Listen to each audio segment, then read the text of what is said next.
என்ன அன்னைக்கு தெருவில் ஒருத்தனையும் காணோம். ஆள் நடமாட்டமே என்ன இருக்கு? எவனையா பிடிச்சி வம்பு எடுக்கலான்னு பார்த்தா ஒருத்தனே மாட்ட மாட்டேன் தானே. இரு பாப்போம்.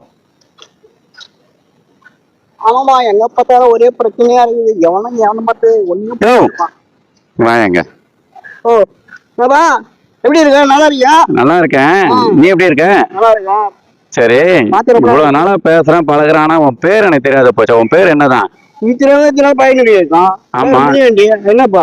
சரி, முனியாண்டின்னு பேர் வச்சிருக்கிறேன். அது வந்து சாமியோட பேரு. அதை பார்த்தா அந்த சாமியோட முகலட்சணமும் உங்ககிட்ட இல்லையே. உன் முகத்தை பார்த்தா ஆசாமி முகலட்சணம் தான் இருக்குது. உன்னைய பார்த்தா ஆசாமின்ற, உன்னைய பார்த்தா கூட ஷூ போட்டுக்கிற, சஃபாரி போட்டுக்கிற, லேண்ட் புரோக்கர்ன்ற, கார் புரோக்கர்ன்ற, கல்யாண புரோக்கர்ன்ற, வீட்டு புரோக்கர்ன்ற. ஆனா மாமா வேலை பார்க்குற புரோக்கர் மாதிரில இருக்கு நீ.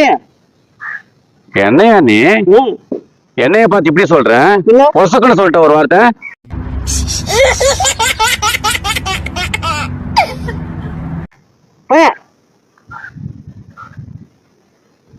இதுக்குத்தான் ரோட்ல போறவன கூப்பிட்டு பம்பு எடுத்தா இந்த பிரச்சனை தான் வரும். இந்த மாதிரி தான் நடக்கும். அவன் இப்ப நம்மள வந்து சொரிஞ்சு விட்டு போன மாதிரி ஆயிடுச்சு. வேலியில போற ஓனாவை பிடிச்சி வீட்டுக்குள்ள விட்டா அது நமக்கு வந்து கொடைன்னு சொல்லுவாங்க. அது உண்மையா தான் போச்சு. போய் நம்ம வேலையை பார்த்தோம்னா நம்ம வந்து சம்பாதிக்கலாம். எதுக்கு போட்டுக்கணே வர்றவன் போறவன்லாம் வம்புக்கு எடுத்துக்கணே. போய் பார்ப்போம். போனாக்கா நம்ம வேலையை பார்த்துட்டு நிம்மதியா இருக்கலாம்.